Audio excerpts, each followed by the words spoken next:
Welcome inside episode 474 of the Locked On Senators podcast. I'm Ross Levitan on the outskirts of enemy territory in Winnipeg, Manitoba, alongside Brandon Piller up in the Blue Mountains in Pilsy. We're starting the week off with a pretty big fish. Not a big deal. I mean, it is a big deal. We got Biz Nasty from the Spittin' Chicklets podcast coming on the show from TNT, two-time East Coast All-Star.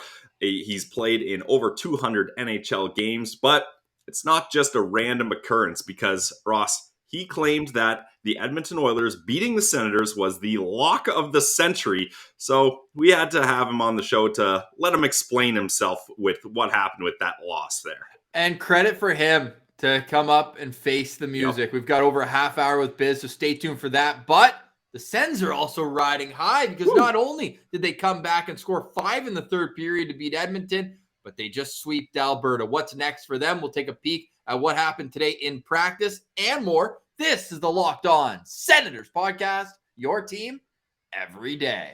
Locked On Senators, your daily podcast on the Ottawa Senators. Part of the Locked On Podcast Network. Your team every day. Today is Monday, January 17th in Pilsy. The Senators coming home happy from Alberta after a pair of huge wins. Massive wins in Alberta. They take down Calgary. Biz mentions that the Oilers are the lock of the century to beat the Sens. Nuh-uh. They take down the Oilers with 5 third period goals. It is just an amazing time to be a Sens fan right now, Ross. So just enjoy these good vibes, everyone. We hit on a lot of the biggest topics afterwards in the postcast, which we do live after each and every Ottawa Senators game. We appreciate everyone coming in. The chat's on fire. You can watch the replay of that on YouTube. We post the audio wherever you download Locked On Senators. So we're not going to go chronologically through the game, but I do want your overwhelming takeaway now with 48 hours to digest. Well, there's so many storylines to dive in here. I mean, the biggest one, though, has to be the 5 third period goals. Like we've talked about it all season long, Ross. This team struggles to score in the third period, especially when they're trailing. Like this was an epic comeback. Like not quite, it was 5-1 versus the Leafs, but pretty damn close when you look at the circumstances and how dire this game was for the Oilers to win this, just to try to gain some momentum against a lowly team. And the Senators, they embarrassed them flat out at home, embarrassed them. So this was an incredible game for Sens fans because it wasn't just the top line guys too. We saw in the third period, DJ Smith put the lines in a blender and it ended up creating some magic. It created 3 goals in quick succession right away. Ultimately, then the power play produces and an empty net goal from Zach Sanford to seal it. But get this, Pills.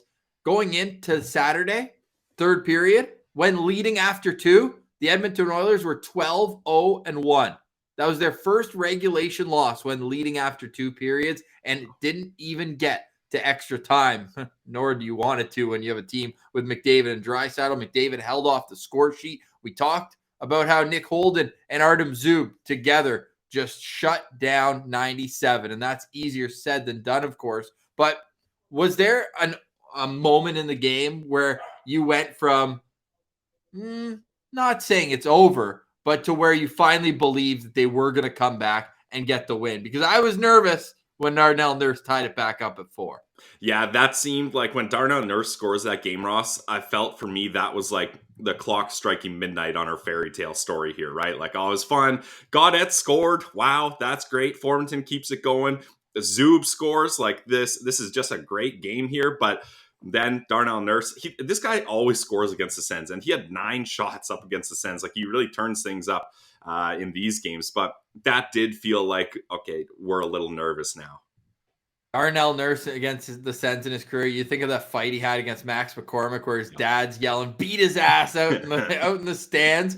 Absolutely. And 13 points in 18 games in his career against Ottawa. Pretty good for a stout defender like Darnell Nurse. But Ottawa was able to come back, and we'd be remiss not to mention Cody Ceci getting the tertiary assist on the power play goal, taking that high. Good Ottawa penalty. Boy. Yeah, just a good Ottawa boy. And I think we got to the most fun story about this is Josh Norris scoring that second goal with Dylan Gambrell's helmet on. And we got to hear a little bit more about that story in his post-media presser. He was saying that apparently he went to try on Watson's helmet. Well, I guess we'll go back to Cece there. So Cece tears Norris's helmet off, gets a high sticking penalty. I guess it busts the strap or it busted something. So he can't wear that helmet.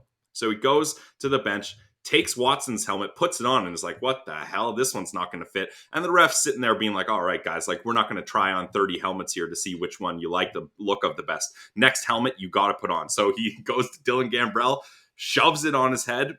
It fits. It works enough.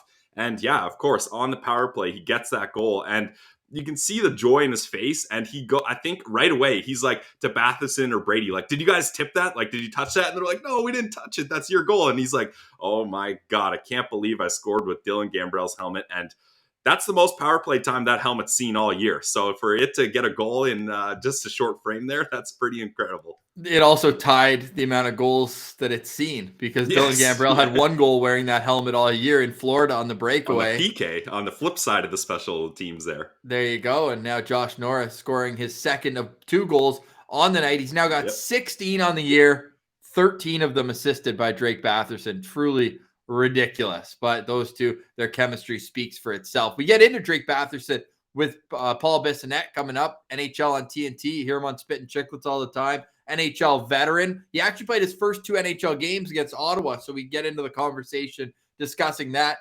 What an awesome dude to jump on. He didn't know us anything, so it was cool to get to chat with him. And especially for, like, man, to get Biz on the show anytime, regardless, would be an honor, and we would love to have him. But to get him when he's been chirping Sens fans, and when he's got to face the music, for him to be like, you know what, I'm going to go on this podcast and I'll face the music here.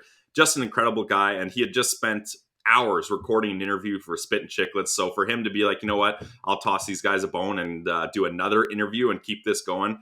It just shows you the work ethic of this guy. Like, they talk about it on the podcast, like he's always buzzing around. Doing 100 things at once. He's doing a million things. So we can't say thanks enough to him joining us. And I think you guys are going to appreciate it as well, because we had a really fun chat with him. Yeah, even though he's an expat, still a good Ontario boy, just chopping it up and facing the music for he doubled down, tripled down, quadrupled down. Oh, yeah. This was the lock of the century. He bet his parents' retirement on it, so Pillsy gives him a hard time for that.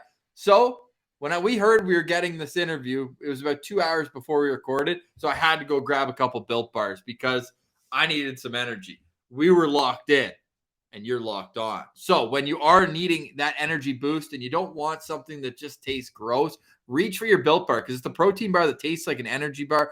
Sorry, a candy bar, I should say. I had about 6 of them yesterday. I'm still buzzing on them, but you should go check out all the great flavors available at BuiltBar.com, and you can do that on their website. Very well-run website, BuiltBar.com. We recommend the mix box. Taste a little bit of everything and decide what your favorite Built Bar is. So go there right now, BuiltBar.com, and use our promo code LOCK15.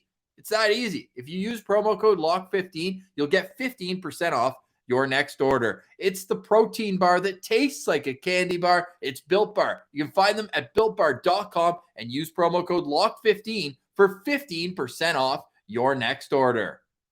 All right, here he is from the NHL on TNT and the Spit and Chicklets podcast. It's Paul Biz Nasty Bissonnette.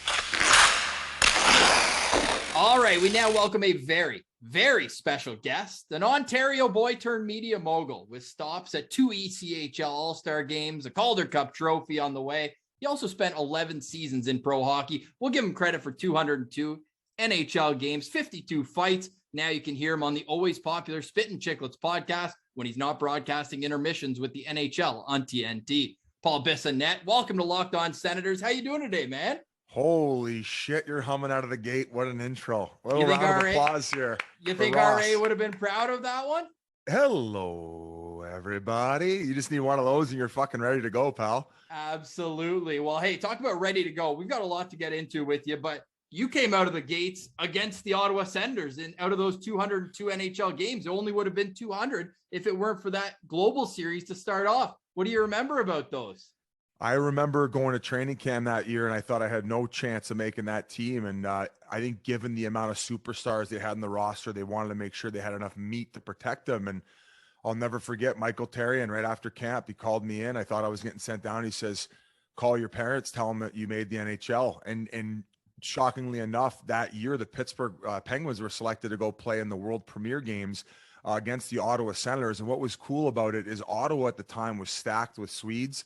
So that building at the Globe, when we played there in Stockholm, it was jam-packed. And I was unaware of this, but they actually had oh geez, I'm drawing a blank from the Toronto Maple Leafs here. Matt Sundin came out to drop the puck. So it was like, it felt like it was an hour long. He got an intro and it was a really, really cool experience. So I think we ended up winning that first game in overtime, and then we dropped the second one. And of course, with Alfredson going back to, I mean, he was kind of the talk of the town. So overall, an incredible experience. And I was actually fortunate enough where we went over there with the Coyotes as well to play against the Boston Bruins, and the Boston Bruins and us had a bunch of Czech Republic guys, and we were able to go over in Prague. So looking back on my career, boys, I know I wasn't the best player, but I sure got to enjoy a lot of amazing experiences. Pillsy, it only took him one answer to drop a Sundin Leafs reference. Eh? He's one of Southern Ontario boy, eh? Wait, so going back, I think that there were some pretty good rivalries where they actually ended up upsetting you guys in playoffs a couple. No, I don't remember that actually. Was it with Lalim in net? Yeah. We call Freddie Anderson Freddie Lalim the last few playoffs, actually. We've had some fun with that on the show. But man, there were some great battles back then. And when you got to play against the Sens, they were coming off the Stanley Cup Finals the year before. Right. They went up against that wagon in Anaheim, Pronger, Niedermeyer, all those guys. But this is a bit of a different Sens team now, Biz. And we've now had you go twice with locks of the century. You hit the first one. What made you think the Oilers were going to take this away at home? Well, it had nothing to do against the Ottawa Senators. And I know everybody in Sens Nation's been barking about how good this team's been playing. So I want to make sure to give credit where it's due. I'm really happy for that fan base. It's obvious that Coach Smith has these guys locked and loaded in order to just compete every night. I don't think the Senators are going to make playoffs this year, but I would assume as a fan base, you're very happy with this young talent and how they are competing and able to produce on a nightly basis. Probably Batherson, Norris, Brady Tkachuk, and you could probably throw another couple guys' names in the hat there. Of course, Shabbat on the back end. So you guys have some very, very good pieces for moving forward. And I would imagine in about 2 or 3 years, you guys are going to be in a playoff position.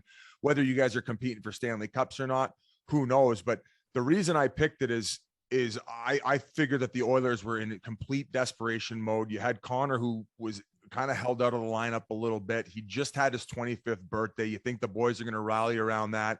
And the fact that was just a must win looking forward to their schedule. Now they're going to get jammed up against teams like Washington, Tampa, Carolina. So that was in my opinion, the ripe for the picking pick and a guaranteed lock. And the Ottawa Senators shoved it right up my hoop, boys. Yeah, I mean, you saved yourself there with some good praise for the Sens. So we'll tip your hat to you there, Biz. But don't think we're going to let you fully get away with this, because you not only doubled down, but you had 4 or 5 tweets. If I may, I'm just going to paraphrase your tweet here, Biz. Now saying that Oilers at home against the Senators Saturday is the biggest lock in gambling history. If you don't bet them, you're a moron. So how are we feeling about that statement right about now? Well, I think all blame should be directed towards the Edmonton Oilers and not myself. Yeah. Through 40 minutes, up 3-1 at home in a must-win situation with all those teams I mentioned they're coming up to play against, and the fact that some of their games are postponed too. So I think they have another 4 or 5 at least day layoff. So what are you going to save your legs for in the third? Well, they end up having a complete meltdown. Then when Nurse tied it, I'm like, okay, now they probably will end this thing in regulation, but the pesky Sens, man. And you guys have kind of came up with this new saying as a fan base. You've gotten sensed. Oh yeah. Sensed. Yeah. How long has that been going on? Well, we're the sickos as of last year. I don't know if you remember, we got 2 coaches fired in a week last year. Montreal lost to Ottawa. See you later. And then it was Calgary. Right? No, it wasn't Travis Green. It was Calgary. Yeah. So now whoever was before Dave Tippett, his seat's got to be getting pretty warm here, eh? You know what? I don't think that I think that he'll be able to end this season regardless of how things go. Probably unless it keeps getting uglier here. I just mentioned that stretch they're about to play.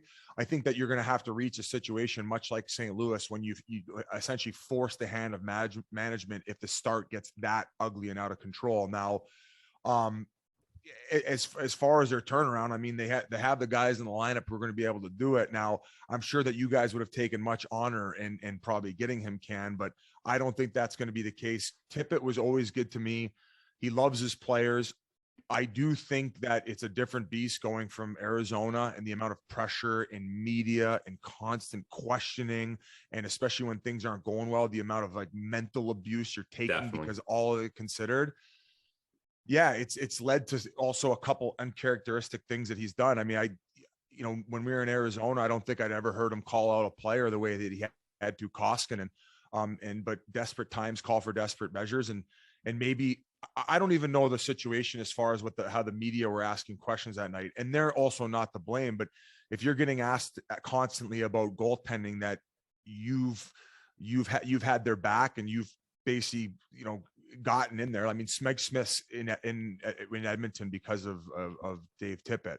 Yeah. So it just sometimes it boils over, and sometimes you give that clickbait answer where all of a sudden it's like, oh no, this is going to catch on like wildfire. And the minute that the Edmonton Oilers actually ended up posting the clip to Twitter, and I was like, oh geez, this is going to gain some steam. And then when Koskinen fired back, it was almost like, oh geez, I wonder what the feeling is like inside that locker room right now with them feeling the weight of the world on their shoulders.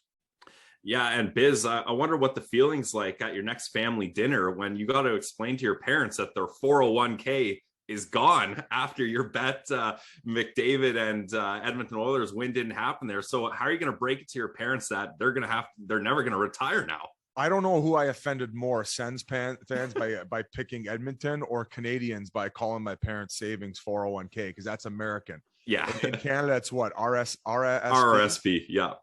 2 R's? Yeah. 2 R's. Yeah. Okay. Yeah. So you're used to it too. You got double digits, 3 times in your last name? Yeah. Yeah. So I should have known better, right? But I will say that I probably will not be picking against the Sens anymore, because Undercover, one of the most aggressive fan bases online, I was getting bullied all last night. I had to shut my app down. So I'm going to have to get a little therapy, and you should start a GoFundMe from all the Sens fans to help pay for that. I will say a lot of Sens fans will appreciate you jumping on with the boys here, because it's something you didn't have to do. And Sens fans, although they do have a bit of a pit bull mentality, I think a lot of that's from being geographically between Montreal and Toronto. They're so loud. There's so many of each of those fan bases. A little bit smaller in Sens-land, but the passion still runs deep. So when is Drake Batherson going to get his flowers on Spit and Chicklets? This kid's been unbelievable. Yeah, he'd be a great guy. I don't know much about his history, and sometimes it's we like to have the guys play a little bit more more games, because you're unsure of their personality, and you don't want to put them on a bad spot, because sometimes we let it fly a little bit. But open invite to any player who would want to come on and shoot the shit. So he's definitely was he a guy that you guys expected to get to this level of play this early? So Pilsy and I both worked in Belleville for a couple of years. We were living in Toronto, making the drive for the home games, and he spent 2 years there. He was passed over his first draft year, then was a 4th rounder, 121st overall, goes to Belleville, first goes to World Juniors, goal per game, 7-7. They win gold. Then he spends 2 years in the AHL, wins All-Star Game MVP, and say what you want about an All-Star Game, but top 5 is that good. And then he steps up to the NHL. 2 years, it was like, is he ready? He played 20-some games. It's like, no, not really. They tried to put him with Matt Duchene to try to get him going offensively. And then this year, he's just broken out. I think he's grown like 4 inches since he was drafted. And Steak Batherson now. Hey, we know that you've been to, the Stubborn Goat out in Halifax. He's a good East Coast boy. So he worked his way into the group. He trains with Marchand, McKinnon, and Crosby. I'm sure you could speak to what that can do for a player's development off the ice. I just think that the way they train and the way that they handle themselves in the off season, when you're coming into the year, you're kind of like coming in at your peak, right? Yeah. And, those guys definitely hold themselves to a higher standard. Even so, even during the season, I know when Sid originally broke in, he wasn't big about maintaining the weights during the season. He wasn't lifting a lot, but it was something that was really encouraged by the Pittsburgh training staff. And eventually he ended up, breaking through to where he was doing similar workouts that he was doing in the summertime, in the winter. And Yeah, I just think that those are the types of guys that are always throughout the course of their career, whether it's year 5 or year 15, that they're always looking to improve, and having that rub off on one of your young guys. I mean, look at it, what it's done for Brad Marchand. Like, Yep. I don't think anybody 10 years ago would have assumed that Marchand would have been doing over the past decade what he's done. And I think that has a lot to do with that type of influence. So, and that's why I mentioned some of your younger guys earlier, is you find year over year, even in their short careers, they seem to be like doubling their stats and carrying more of a load as far as their responsibilities, and staying in the mix, competing every night, being relevant, and with a little bit more of a bump up in play throughout that whole core group year over year. I mean, next thing you know, when you're adding these guys like, is it Jake Sanderson? Oh, yeah. Sanderson, look out. Yeah. You'll see him at the Olympics too. Yeah, another guy who's going to get that young experience. So it's definitely a league that's gotten younger year over year. So that's why I'm encouraged or optimistic for the Sens. Now, on the other side of that, you guys have also seen other organizations who have had young guys come in, and all of a sudden they have to become the guys early on, and they are able to put up points. And let's say 25, 30 games in the season, you almost know your team's out of playoffs. Then there seems to be a little bit of a weight lifted off your shoulder where you're playing a little bit more loose. And that's not taken away from the way that they're not competing or not playing well. Does it concern you guys about when all of a sudden there is going to be expectation to win, that you guys will be there? That's a good question. I'll let Pilsy take it, but all I got to say is last year proved that, right? They're 12-2-1 in the last after the deadline last year. So once the pressure was off, they were beating the Torontos and those teams. And go back to the Edmonton days of when they kept getting all these first overall picks, and it's like, oh my God, they would lay the biggest egg in the first half of the season, then all of a sudden it'd be like, oh, you know what? Look, they're coming along. They had a great finish to the season. It's like, yeah, man. Like I've also been on teams where I see that too. Yeah, and I think to answer your question, Biz, I'm pretty confident that they will be able to elevate in those moments, because the top three guys are young and they're already doing it on a night-to-night basis as the top line, right? Batherson, Norris, Brady, they're already doing it night in, night out. The oldest guy is 22 years old on the top line, like playing against. It's crazy. I think especially going up last year in the Canadian division, it was Matthews one night, it was Scheifele the next night, McDavid the third night, Bo Horvat You can't hide. You can't hide. And Norris now has 35 goals in 88 games. He's got on pace to have like the most goals in franchise history for his first 100 games. But Biz, you said that the McDavid birthday had a little something. The boys were going to come out last night and play for him. I thought so. Do you not think there's a little extra money on the board? Tim Stützle, he turned 20 yesterday, his 1-year anniversary going into the NHL, and he's got the King Daddy German on the other side of the ice. You don't think there's some money on the board for the Sens? Okay. And what are you, a fucking lawyer? What are you, a fucking lawyer?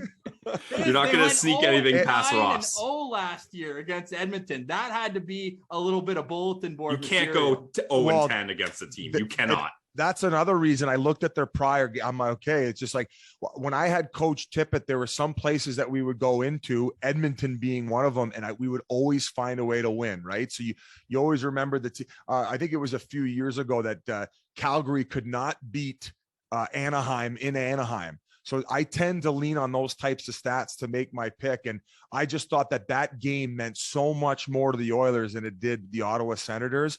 And going back to Stützle, wasn't that his first game back in the lineup as well?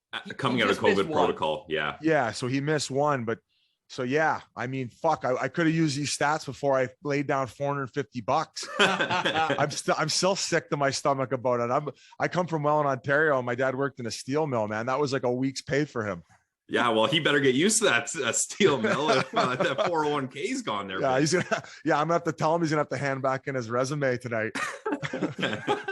That's awesome. Tough. Yeah, Biz, boys, we won't give you too much more of a hard time, but I did notice that Ottawa is playing Arizona twice in a 2-week span. Are we putting a little something on that? In March. Ooh, how confident are you now?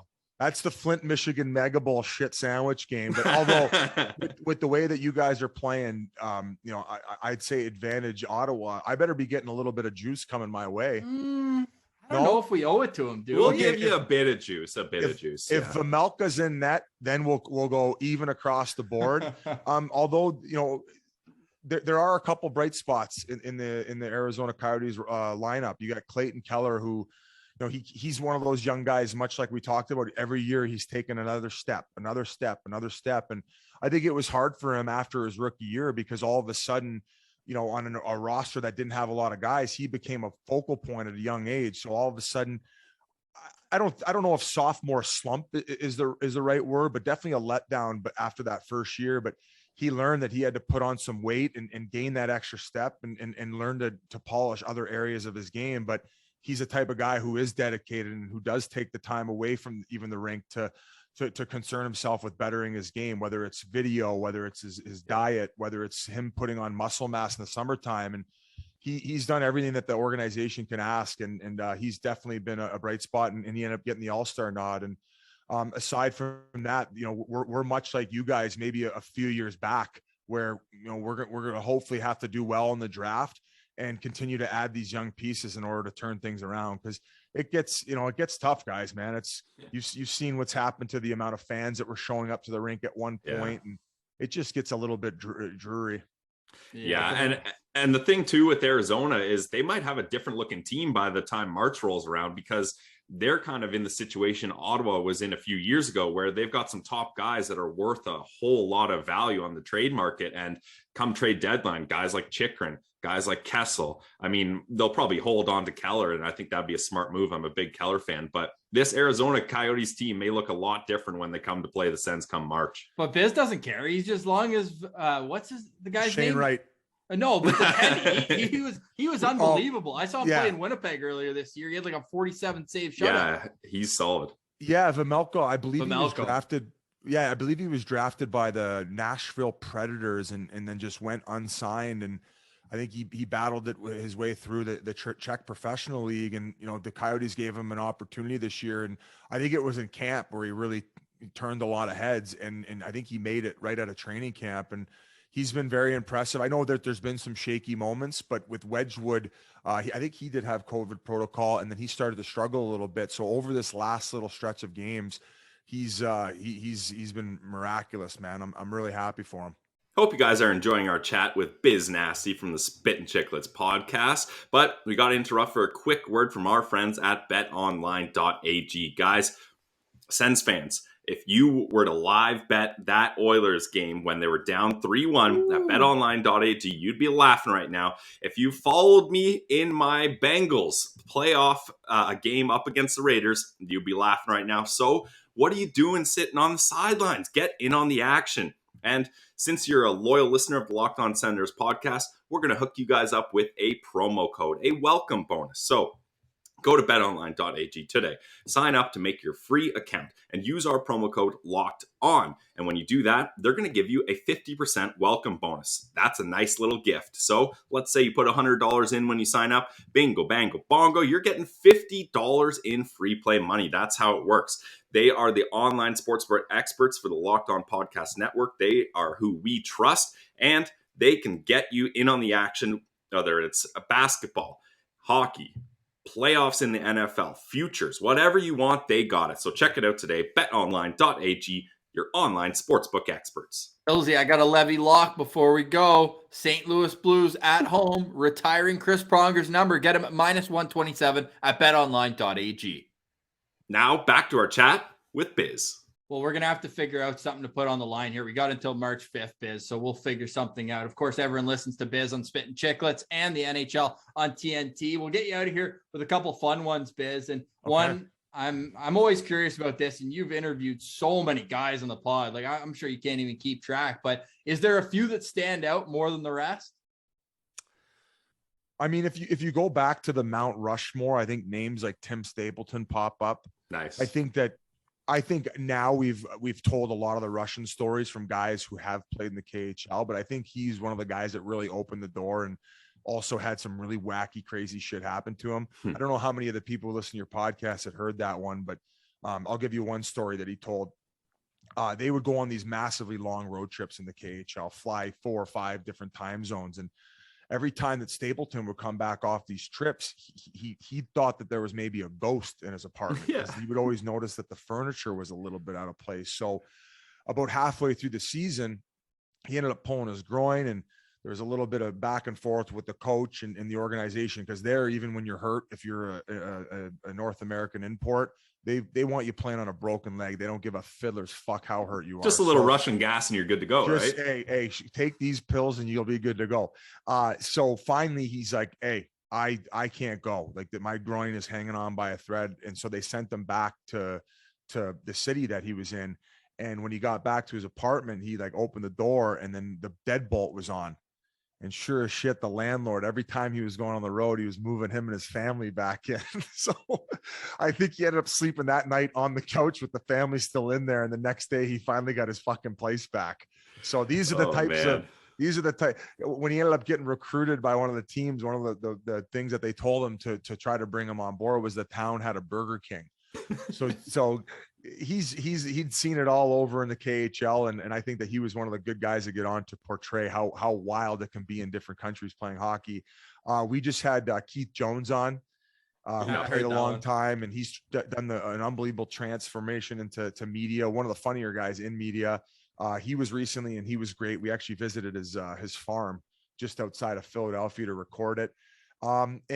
And honestly, it's just like the list goes on with guys. And anytime we get the older guys who maybe who aren't associated with a team, who aren't going to piss anyone off by maybe telling one of these stories that they'd be throwing a guy under the bus if they did while they were still playing. So I tend to lean more towards the veterans, but what we try to do as a podcast is we try to mix it up by keeping the current events going on and keeping the young players who are having success and who are relevant on, as well as mixing it in where I know people tend to really enjoy those old stories from back in the day. Yeah, definitely the old school guys are awesome. For me personally, anytime Brendan Walsh is on, I could listen to that guy talk for days. He's just what a character. He has an insane motor. And a lot more stories that he can't share on the podcast because he's a cop from Boston, so I'm sure he's seen some shit. Yeah, I believe that. Now, I want to get to some of your playing career as well. You fought maybe the strongest or toughest guy we've ever had on this show. I think you played with him too, Dennis Bonvie. What, you got any Bonvie stories? Oh, geez. I stepped into the American Hockey League at a different time when there were still guys who were like doing steroids, and I had no business fighting some of these guys. And he was a guy who took me under his wing as a fighter and really taught me the ropes. And after practice would really help me out. I mean, as far as funny stories are concerned, he's just one of those guys that had a lot of good one-liners from the bench, and he would catch a lot of guys off guard from the opposing team. But there's nothing that I could think of off the top of my head which would lead to like a rolling on the floor laughing type story. Did you ever cross paths with Andre Waugh? He's another. We were trying to think of who the toughest guy is that we've had on the show. With you. I will say a good way to bust Bones' balls is I don't think he's ever lost a fight. Ask him. Wow. Ask him. He's never lost. I believe it. He got a little upset with us because I asked him. He was a scout with the Boston Bruins in 2017. Obviously, the Sens had that unreal playoff series where Karlsson just went wild. I was like, "What was it like watching Karlsson go crazy?" And he just I could feel him staring at me through the computer. He's got the ugliest hands I've ever seen too. From all those years of grappling in the jersey, it looks like he has these. You ever seen Jordan hands? No. Michael Jordan. No, what do you mean? His one pinky's like sticking out the other way because these guys are always getting their hands jammed up. Yeah, that's much like Dennis Bonvie. So, but I will say, boys, like the interactions and when you're a rookie coming into the American Hockey League, it's sometimes it's a very intimidating place, especially if you're having a fight every night. Yeah. He was that heavyweight in the lineup where sometimes I didn't have to fight the other heavyweight. So it was very comforting having another guy in the lineup that would take a lot of the focus off of you. So I wouldn't get my face caved in every single night. The Sens are old school like that. They've always had a couple guys in the lineup who are able to throw them, right? Chris Neal for like 2 decades. Then you had Brian McGrattan in the mix too. And then Matt Cassian comes along. Like they've had some big boys, but one of them are now on the team right now. And your old buddy, Ottawa boy, Scott Sabrin, speaking of fingers, I don't know if you saw him after his tilt with Luch the other night. Oof. Like, what can you tell people who maybe give him a hard time at where he's at right now? Like, just how much of a grind it was for him to get to the NHL? Oh, I was so happy when he ended up getting his first. I thought it was funny in the training camp when Matthews gave him the jersey look. Yeah. And I know, I'm sure Senators fans were not happy about that. Hey, Sabrin ended up scoring that game, so he gets the last laugh there. He did. And then to see in the regular season, I'm not sure he made the team at a training camp. Did he? I think he did. DJ to start the year. Okay, yeah, DJ loved him. Right. So he played for DJ in Oshawa, and they ended up winning not a Calder Cup, a Mem Cup together. And just to see what Scotty had gone through, because I know that he was with the LA organization. He ended up moving on. He ended up in Anaheim organization for a little bit. So to see a guy stick with it that long, and to have to be a guy who I don't want to say undersized. I think he's a pretty normal sized guy, but the types of players that he has to go fight in order to kind of keep that job in the NHL, he's definitely punching above his weight class.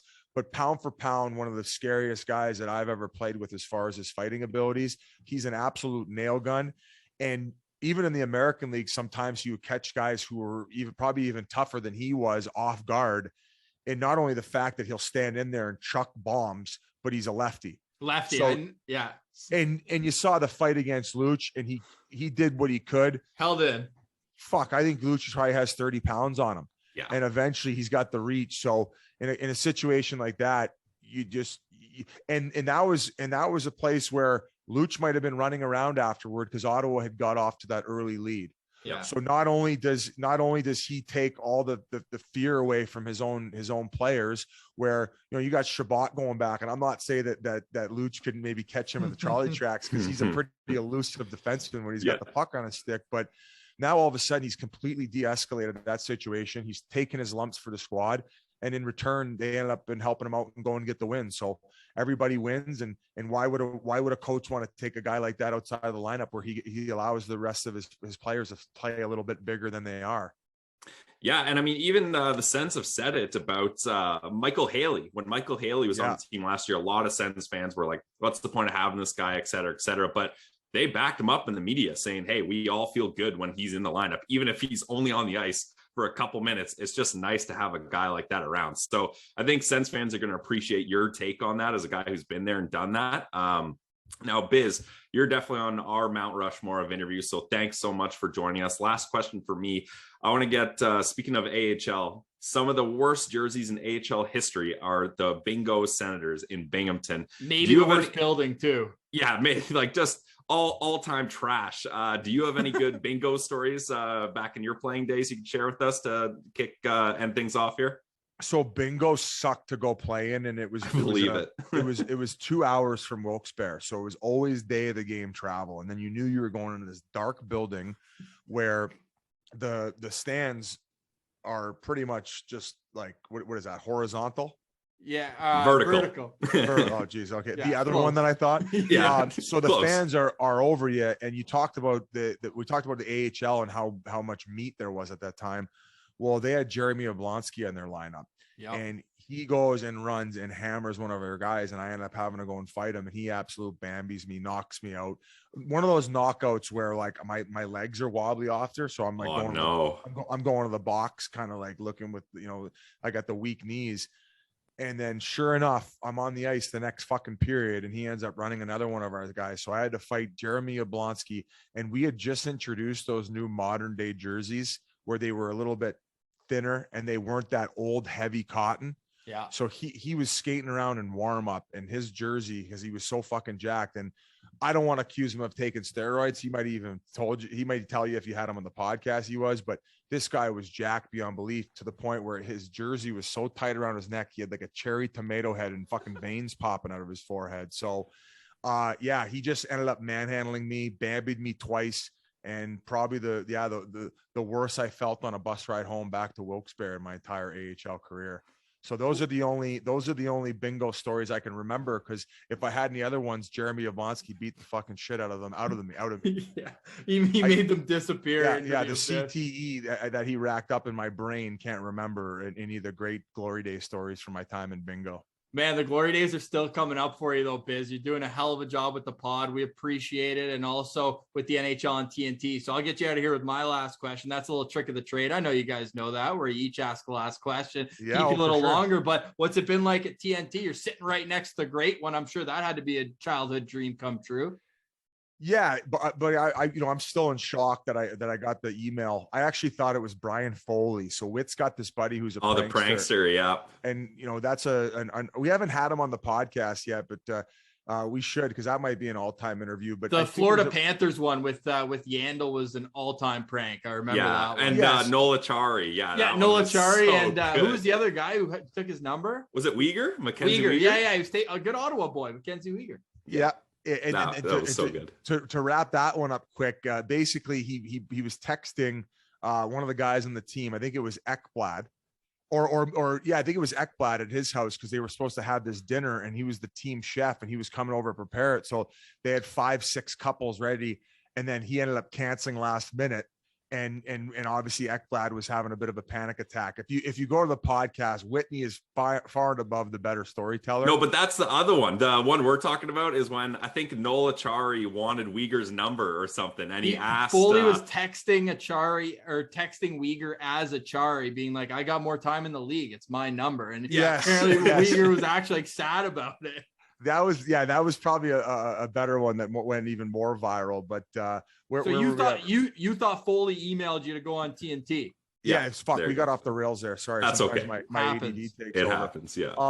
But yeah, so I get the email and I sent it to my buddy, and we were like fact checking it and double checking it, and sure enough, and went for the interview, and it ended up working out, and now all of a sudden now you're sitting next to Wayne, and it's pretty remarkable. I'm very blessed that the post career has worked out the way it does, because sometimes guys get out of their playing career and they just really don't know what to lean on and fall back on. And as far as Wayne's concerned, his ability to remember all these amazing stories and these times and his remarkable career, and how he still tells the stories to a T and still delivers the punchline. I don't know after all these years how he's remembered and how to tell them all so fluid. So I've spent a couple nights up till 4:30 in the morning in his room having beers, just listening to these iconic stories. Awesome. That I'm sure sometimes won't ever hear the light of day because they can't, and it's jaw dropping. So as I said, I'm very blessed, especially given with the career I had, to be able to sit up there on a panel with the great one, and Anson, who's been doing the network thing for a long time and who also had an unbelievable career. He had a couple 30-goal seasons, playing with the Sedins, playing with the Bruins, and of course Talk. He just got inducted into the Flyers Hall of Fame. Yep. So just to be in a room and absorb a lot of even what their hockey minds think on a night-to-night basis helps me for the pod as well. So and Liam does an incredible job of driving the bus. Yeah, no question. It sucks for us not being able to get to see you guys up in Canada as much as we'd like, but there's enough clips there that go viral. Hey, have you gotten him to sign your Cooper or your aluminum yet? I no longer have that. That would have been an all-time full circle moment, eh? That ended up breaking years and years and years down the road, but definitely my most favorite stick of all time. I got the Gretzky aluminum. It was one of those situations, when you think you've opened up all your presents and your mom's like, wait, what's that underneath the couch? It's like, oh, Paul, I think there's something there. And then all of a sudden you're like, oh my God. And just kind of puts you in a euphoria. So yeah, I had a great childhood, and that was one of the better memories for sure. Well, unfortunately, your parents are going to have to keep working now that your little lock is gone. So no more Gretzky aluminums. Not under the Christmas tree. But hey, we appreciate you coming on, Biz. It's a huge bonus for us, just getting to, we hear a lot of people throw stones at the Ottawa Senators, but not everyone is willing to come and stand up and, explain their thought process. So we appreciate that and everything you do with TNT and with Spit and Chiclet. So keep up the great work, man. We appreciate you taking some time. Boys, thank you so much for having me on. And it sucks that I'm going to have to fucking hurt your feelings after the Yotes bend over your Senators. No spit, no lube, sandpaper finish twice in March. Yeah, we'll talk before the 5th. We'll discuss what's going down for that, because we're putting something on it. Oh yeah. All right, maybe. Yeah, I think that not a big deal frame might look good in Pilsey's office. Stick taps to Biz for joining us. Really appreciate his time. And if you have an idea of what we should wager, Sens, Coyotes in March. Let us know in the comments on YouTube. We appreciate if you subscribe to Locked On Senators YouTube page. Hit that thumbs up for daily coverage of your Ottawa Senators and league-wide Monday through Friday, free and available, not only on YouTube, but wherever you get your audio podcast. Pillsy, the Ottawa Senators on the ice for practice this morning, and they're using the same lines that dominated a third period. No surprise there, hey? Hey, if it ain't broke, don't fix it, right? And I would really like that not a big deal sign that Biz had in the background there. So if we could work that in there somehow, that would be great. But back to this game, or back to the lines, I should say. And yeah, I think like if you're DJ Smith, you got to think that you found some magic here, like especially with that Formenton Tierney Gaudette line. And I think trying to kickstart Stützle with getting Batherson on his line there is a good idea as well. Although part of me is a little nervous, Ross, because how often do we say Josh Norris, when he scores, it's usually assisted by Drake Batherson. So hopefully that doesn't affect Norris's scoring too much, but they will be together on the top power play. So that's fine. Of course. Now, if you're a little shocked that Alex Formenton, who has 9 points in his last 8 games, 11 in his last 11, is on the fourth line, that line contributed 2 goals. They each had 2 points in the third period. So no worries leaving them there. And then the only line that's untouched is Gambrell Sanford-Watson, which seems to be a favorite now of DJ Smith. Absolutely, yeah. And something that we need to highlight here, Ross, that I think a lot of people have glossed over just with 2 great wins and a lot of excitement. Connor Brown's broken jaw injury, that's going to be 4 to 6 weeks, and he's a big part of this team. So it's going to be interesting to see who steps up here and who's able to kind of fulfill his role, because that right wing side, other than Batherson, not a lot of scoring touch there. So hopefully we can find one of these guys. And Ennis too, like only 1 goal all season seems very surprising. So he should be able to pick things up there up on the top line. For one of the best to ever do it, he should probably shoot the puck a little bit more. If you're looking at the defense here, if you're watching on YouTube, and sorry, I'll just run through the lines for the people who are only listening. Norris at center with Tkachuk and Tyler Ennis on the top line. Stützle, Paul, and Batherson. Then Gambrell, Sanford-Watson, and Tierney, Formenton, Gaudette on defense. This I would put less stock into. I'll tell you why after. Shabbat, Zub, Brandstrom, Josh Brown, and then Mete with JBD. And that is because Nick Holden is not on the ice for practice. We don't know if it's just precautionary or probably a maintenance day, I would say. Yeah, exactly. He just had a workman-like performance on Saturday night. So no worse to wear. Matt Murray coming off 2 great games. He's in goal, obviously, Anton Forsberg. Do you think we could see a late postponement of tomorrow's game? Again, the Ottawa Senators, they haven't played at home since December 14th. So I'm curious why this one would go on, unless the NHL is just running out of room here to reschedule so many games. No, the show must go on, and the vibes are too good. I will only echo positivity here, Ross. I'm not even thinking about the possibility of canceling that game, because if they were going to cancel it due to finances and attendance not being there and losing all that money, they would have done it already. Like, they wouldn't wait to the last minute and then be like, okay, now we're going to cut it. Or the only way I can see this game being postponed, and again, I don't think this is going to happen, I don't want it, is if there's some sort of massive COVID outbreak from either team that happens. Like this, the NHL cannot afford, I mean, it sounds funny saying that, but they can't afford to reschedule any more games. We don't even know when the games that are supposed to be rescheduled are being rescheduled. They cannot add any more games onto that, or they're going to give the schedule maker, he's going to have an aneurysm. He's going to have a heart attack. Like, that guy just cannot handle any more stress. Yeah, fair enough. With 12 already to be put in, I get where you're coming from. Now, this Buffalo at Ottawa game, maybe not a marquee matchup. You won't be seeing it on NHL on TNT. No. I think that one's fair to say. But it was, at the start of the season, one I had circled because it was supposed to be the return of Craig Anderson. We were hoping there would be a full crowd for him, but alas, nothing has fallen into place in that scenario because Anderson's hurt and there's no fans. So we'll have to wait to give our stick taps an appreciation for the greatest goalie of all time, who left once the pandemic hit. So there hasn't been that proper send-off for an unbelievable Tendy. Yeah, and also I was just taking a look at the schedule here, and it's too bad because the next home game up against Buffalo is just a week after. Yeah. So it's not like we get like a later on one where Andy can come back, crowds can be there, and we can have that nice magical moment that he deserves. So that really is unfortunate because goalie-friendly show, like, man, Craig Anderson has created so many incredible memories for this team and has been a big part of any success they had during that kind of window where they were making playoffs consistently. So it is too bad that he's not going to get the proper send-off, but Sens fans, we know, he knows, but it would be nice to get that visual, right?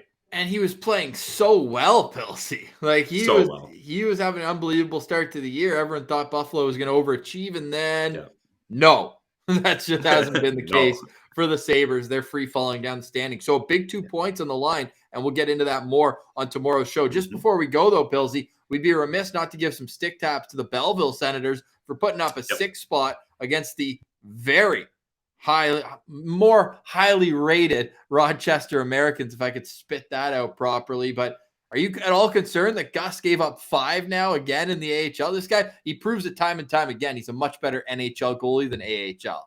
Yeah, it's the Hamburglar effect, right? And so many goalies we see this. But Ross, I don't put too much stock into that one because the Sabres had the best shooter of the draft, Jack Quinn, or not the Sabres, the Rochester Americans, the Sabres farm team, had the best shooter in the draft and Jack Quinn there. And yeah, just casual hat trick for Jack Quinn there. So that's tough if you're Gustafson there. But hey, where they showed one sniper, the Belleville Senators showed one sniper, and Igor Sokolov, the Sharkolov, smelled blood in the water in overtime, and he ended it a 6-5 game. That is a classic Belleville game, Ross, a 6-5 OT winner. That's what you love to see. And even though Gus did surrender 5 goals, he made 2 highlight reel saves in overtime that allowed Igor to go the other way and put in the game winner. Another goal and assist with 6 shots on goal for Michael Del Zotto. He's putting in the work down there, and he's up to 10 points in 7 games with 23 shots on goal. So, I mean, he's proven the last 13 years weren't a fluke, and we're hoping that we prove that 474 episodes aren't a fluke, as we'll be back tomorrow with 475 right here on LOSP. We hope you enjoyed our interview with Paul Bissonnette. We appreciate him coming on. For Brandon Piller, I'm Ross Levitan. This has been the Locked On Senators podcast, your team every day.